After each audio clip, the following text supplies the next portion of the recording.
Agora, galera, na página 109, nós vamos ver o gráfico de uma função afim, tá ok? Como nós fazemos o gráfico? A nossa função afim, ela é composta de um número que é acompanhado do x e um número sozinho, né? O número sozinho é o termo independente e o número que acompanha o x é o nosso coeficiente linear. O primeiro exemplo aí, ele mostra uma função afim que tem a lei f de x igual a 2x menos 1. Como que a gente acha os pontos certos para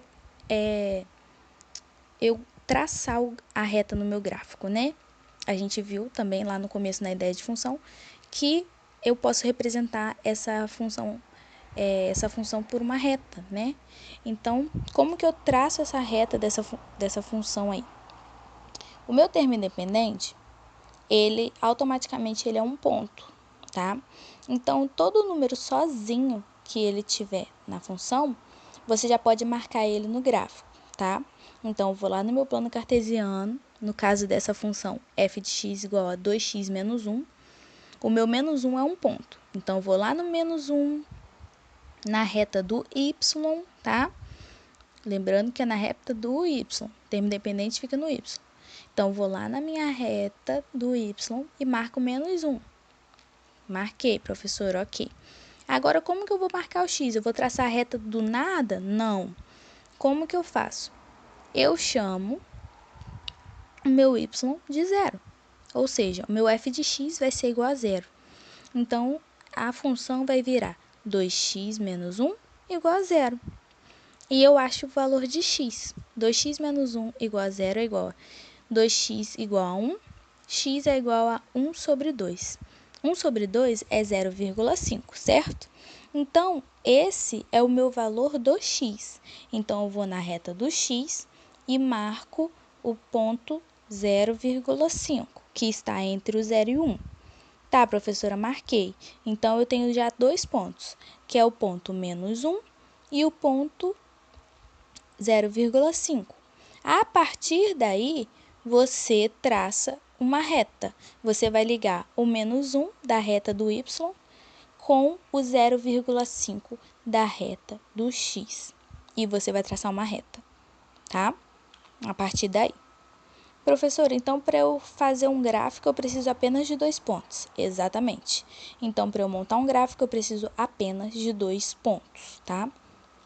Tá, professora, esse daí o meu y é menos 1. E quando não tiver menos i, quando não tiver o valor do y, quando a minha função for linear, aí ele mostra um exemplo. No caso da função que não tem o termo independente, né? Nesse caso aí é o exemplo hx igual a 1 sobre 2x.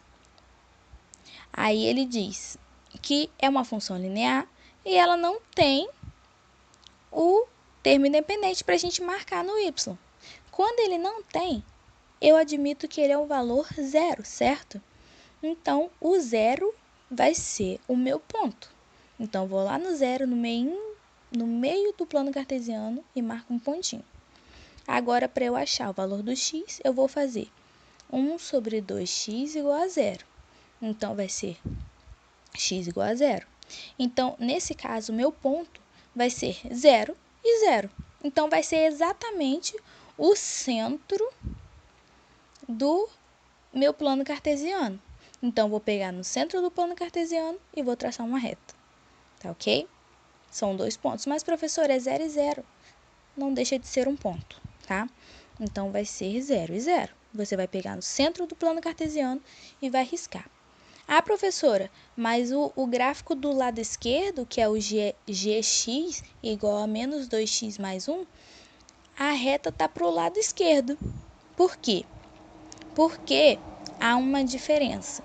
Quando o meu a, que é o número que acompanha o x, for negativo, a minha reta automaticamente ela muda de lado, tá ok?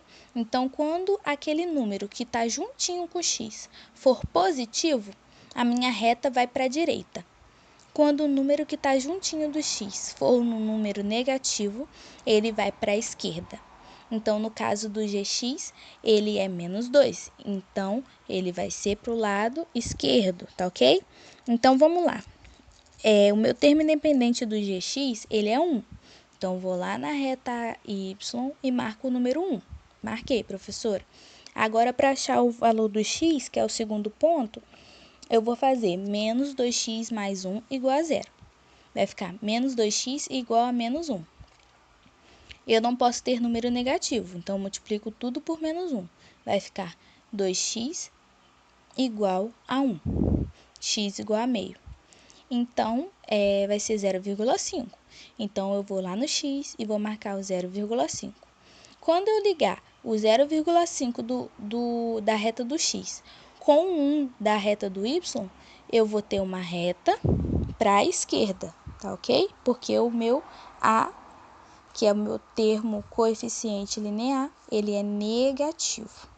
Mais abaixo, que é o último exemplo, quando a função só tem o termo independente, eu chamo ela de função constante. Então, vamos lá. Quando a função só tem o ax, que é o coeficiente angular linear, ele chama função linear. Quando ele tem só o termo independente, que é o número sozinho, ele é chamado função constante. Então, você vai lá na reta do y, marca o ponto e faz uma reta paralela ao eixo de x, tá ok? Do jeitinho que tá aí no final da página 109. Agora, eu vou liberar para vocês a atividade do livro, para vocês fazerem, que é apenas uma página, 2 páginas, né? E aí vocês vão ter o tempo para tirar dúvida, e caso alguém tenha uma dúvida maior, que queira me mostrar algum desenho que não conseguiu entender, é só me chamar que eu faço chamada de vídeo com vocês, tá bom? Tenham um bom dia, uma boa aula e até mais.